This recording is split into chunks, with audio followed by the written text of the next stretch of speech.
low. I'm allowing seo tá Fhearraigh don rion se hagan fi dó. Taga Feilire fádan a seo cin bhaine acu tan seo hagamsa. Agus is éman coil ó Fheadóra buchas a lach na pactrí le tar fáilan sa Feilire.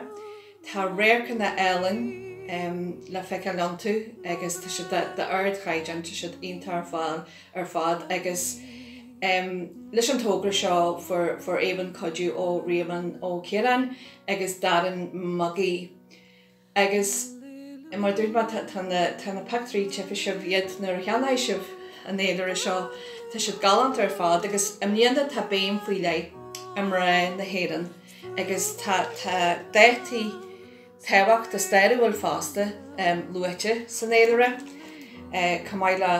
Camáile dain ó mai ren ar a chúl agus tá se choir le chéile go hínta jazz ar fad.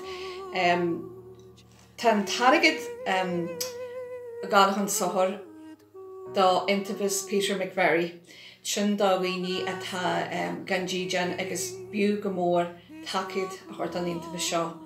Gohéirí an tam seo bliana agus brontan is jazz a bhháin dá nálaigh ach ní bhain dá nálaigh a dá ceilirú eile bh ag daoine dá ne féim deid ceilirú just hiagad cin na cheannacht le hort de chuirde na de heile. De bhistú tan Feilire ar fáil ó éman coil a héin, fríd an sih idir lín www.émancoil.com. Bú go mór takeíocht a thuirt don intabas seo, don tógra seo. Tá seo luach bhfuil a pactrí an.